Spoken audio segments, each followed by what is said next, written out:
at Epsom, the Cambridge crew and their coaches relax in their country club headquarters after a hard day on the river. Checking progress are Ronnie Simons, coach, and George Marshall, number 4. The rest of the Light Blues take it easy around the radiogram. This is Brian Eddy, the Cox, and here's American Lewis McCagg. Before the race, the crew is up at 7:15 and in bed again by 10 at night, with plenty of hard work in between. There's a special dinner to celebrate their first row together over the full course. Here are Murray King, number 7, David Ledley, number 5, and John Jones, number 2. The man in the bow is Nick Wallis. Cambridge claim to have a secret weapon, their vitamin pills, but not a word. The Light Blues are keeping it dark.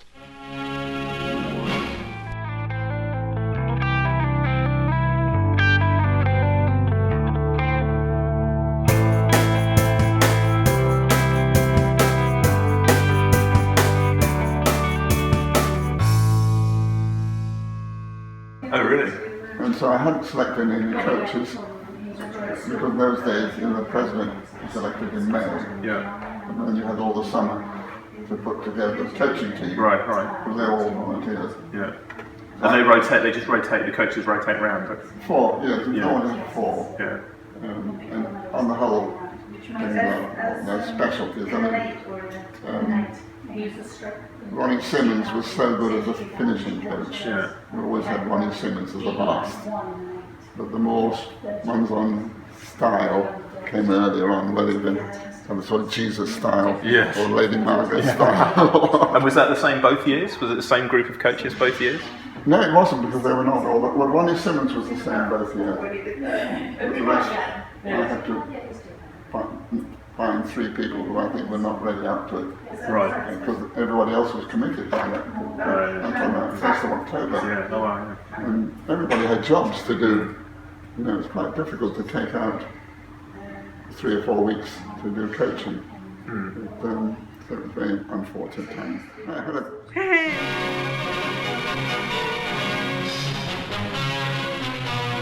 For the 99th time, it's boat race day, and Cambridge make their way to the start, followed by the Dark Blues for the traditional battle from Putney to Mortlake.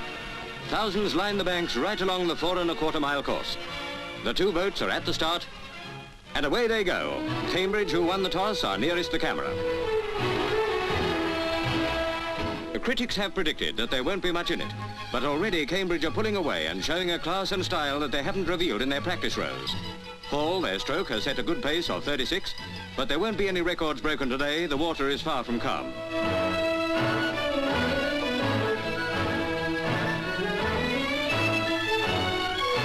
Cambridge are more than a length in front as they head towards Hammersmith Bridge.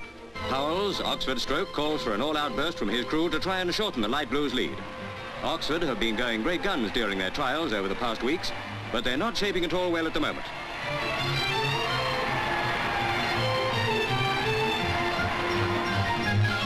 Heading away from Hammersmith, Cambridge near the halfway mark going strongly, with the Dark Blues trying valiantly but vainly to catch them up.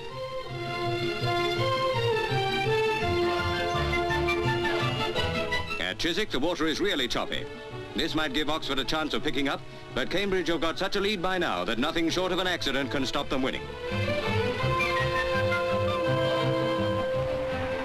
Up to the finishing post at Chiswick, Cambridge come racing in all on their own, and they cross the line to win by 8 lengths.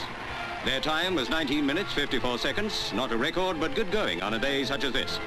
Magnificent rowing plus superb teamwork gave Cambridge their 54th boat race victory.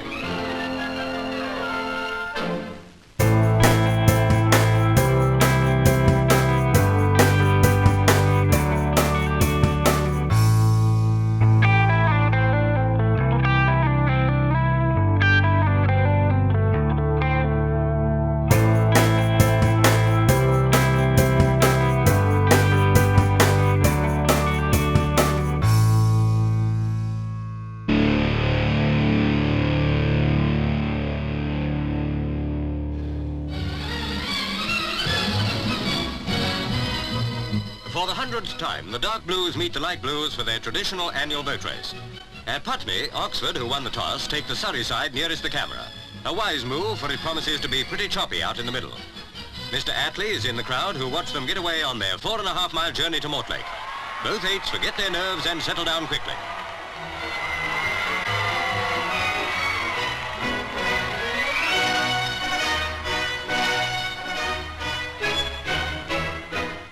Oxford are soon just a fraction in front, striking at about 38 a minute to their rivals 36. Race number 100 is obviously something rather special, so both crews are determined on a superhuman effort today. Not that there'll be any records broken, the water's far too rough for that. The dark blues, superbly coxed by W.R. Marsh, pull steadily away. They're the lighter crew of the two, but rumour has it that they've reached their absolute peak at exactly the right moment. Certainly they seem to be showing the better style already.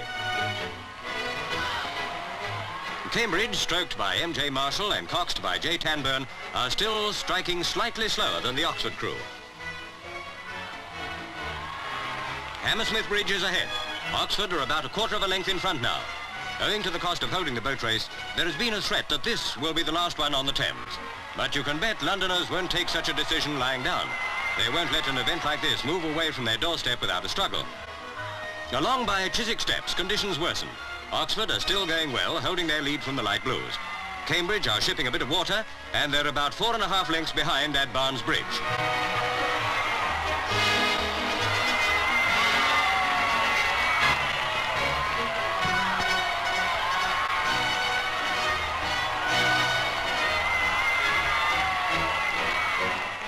Harrison the stroke calls to the dark blues for an extra effort as they near the finish at Chiswick Bridge. Cambridge whip up their stroke to 35, but they won't catch their rivals now.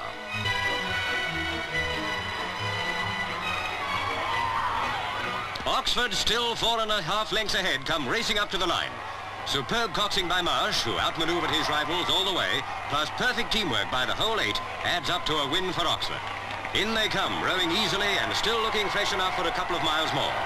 For the 45th time, the victory goes to Oxford.